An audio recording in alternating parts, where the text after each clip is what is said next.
courage won by Canadians in the Great War. A flashback to war memories at Ypres as King Leopold lays a wreath at the city's memorial. The scene at Ypres resembles the days just after the armistice, with the streets full of British uniforms. For the King has come with his mother, Queen Elizabeth, to unveil the memorial installed by the British Army and Royal Air Force to King Albert of the Belgians.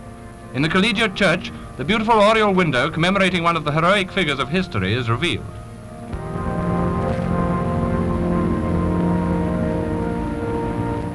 Then King Leopold and his mother pass to the Menin Gate, where he meets the leaders of the Army and Air Force contingents, and the soldiers march past.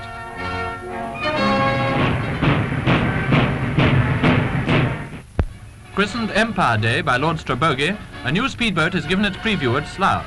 It is very radical in design, the pilot being located right aft, and its conception took place in the mind of that fertile genius, Lawrence of Arabia. Mr. Spur completed it and will steer it in an attempt on the 1.5-litre record.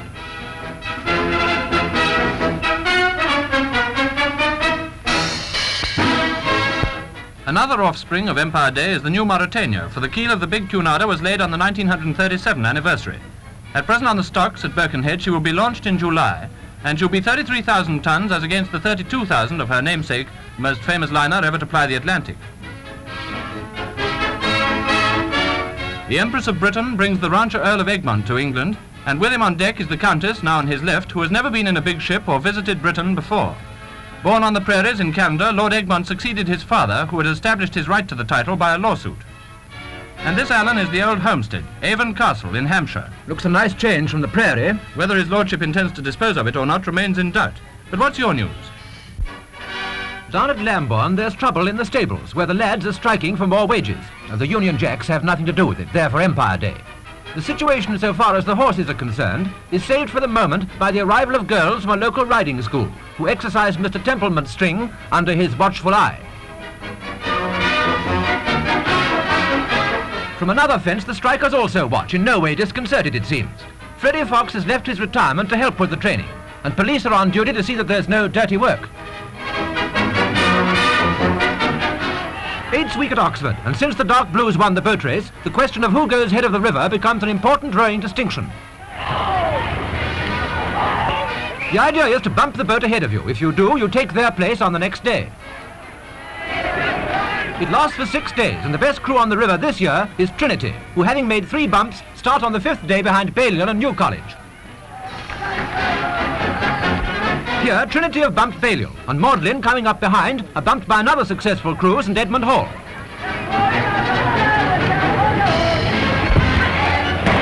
It all creates a terrific amount of fervour, and in some ways it seems better to bump or be bumped rather than row through for 6 grueling days.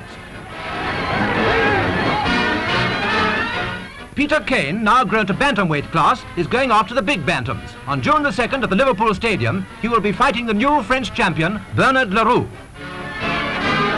Peter's fans hope for victory through Peter's left, which comes out like a shot from a gun. So for that matter, does his right. Which brings us to Philadelphia and the superhuman cannonball. He's known as the Great Window, and though the cannon is camouflaged, there's no deception, ladies and gentlemen, about his act.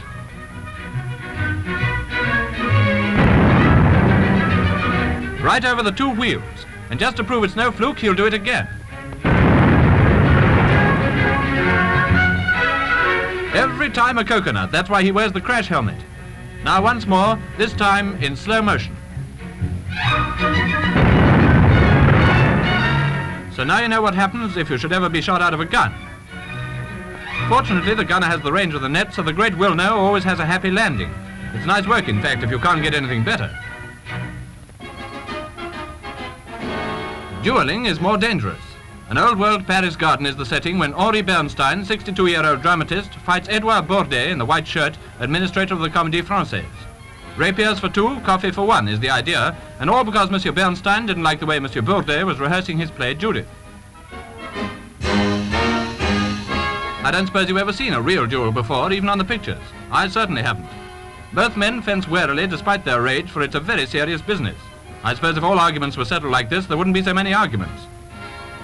Monsieur Bourdet is pinked in the sword arm by Monsieur Bernstein, and the umpire decides to call it a day, though I believe the wounded man said he hadn't had enough.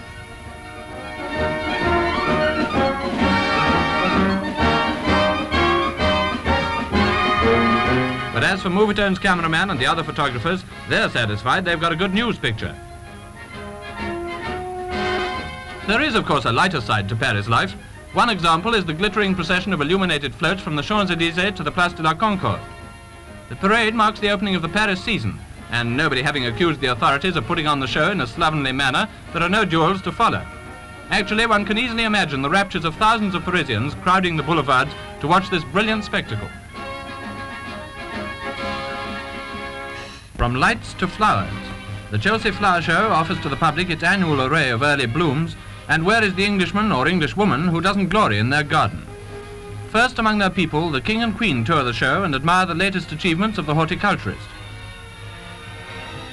Then come other members of the royal family, the Duke and Duchess of Gloucester and their Royal Highnesses of Kent, the Duchess having abandoned her page boy coiffure. Queen Mary, of course, would never miss the flower show. On the eve of her 71st birthday, our beloved Queen Mother, looking well and active, is conducted on a private view of the luxuriant display. Long may she live to contribute her stately influence to public life and endow the new reign with the spirit of her own. And so we come back to Empire Day and the great assembly at the Albert Hall for the Royal Command concert. The King and Queen honour the Festival of Music, inaugurated under King George V and restricted to the works of British composers. Listen to the rendering of Blake's great poem, Jerusalem.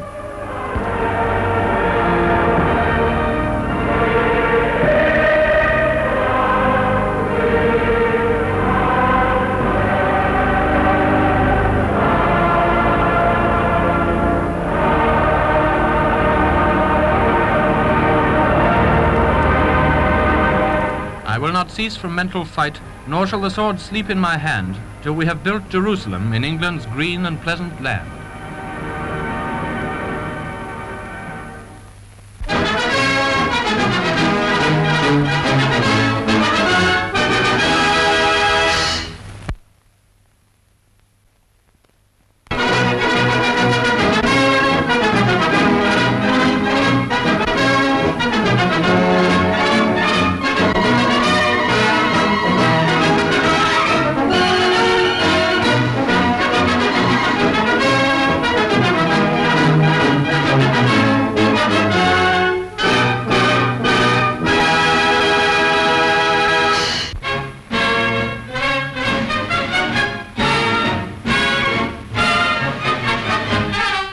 War declared, but that only means that ARP rehearsals have reached London.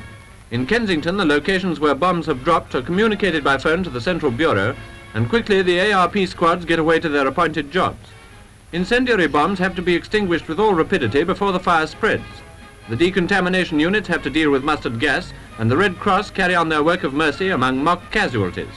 This realistic exercise is prolonged into the night, and that desirable residence, Otterzell, was, I'm sorry to say, destroyed by fire. Bad luck for Empire Day. Would-be spectators had the wettest day of the year. Ivan Scott was one of them. How did you enjoy it, Scotty? Well, I always enjoy it, but the weather was particularly unfortunate because there is no Hendon pageant this year.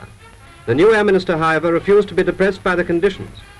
Some light relief from the dirty weather was provided by one Farmer Giles, who went for a joyride in a Gloucester gauntlet. Britain is certainly becoming air-minded when any rustic can handle an RAF machine without killing himself.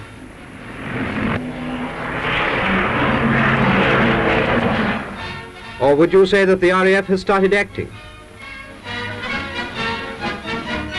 Well, if we had a poor view of Empire Air Day, we got a very good picture of the new flying boat Sunderland, which gave a demonstration at Felixstowe. Similar to, but bigger than the famous Empire flying boats, the Sunderland is Britain's new flying fortress. Very hush-hush and most impressive. Not far away at Norwich, the Queen pays a compliment to East Anglia when she visits the Cathedral to perform an interesting ceremony. Accompanied by the Bishop and Dean, she walks in procession along the cloisters, where a drapery is drawn back to reveal statuettes of the King and herself set in the wall. This action symbolizes the reopening of the cloisters, and Her Majesty then accepts a book of which the Dean is part author, describing the restoration of the old men-at-arms, knights and courtiers.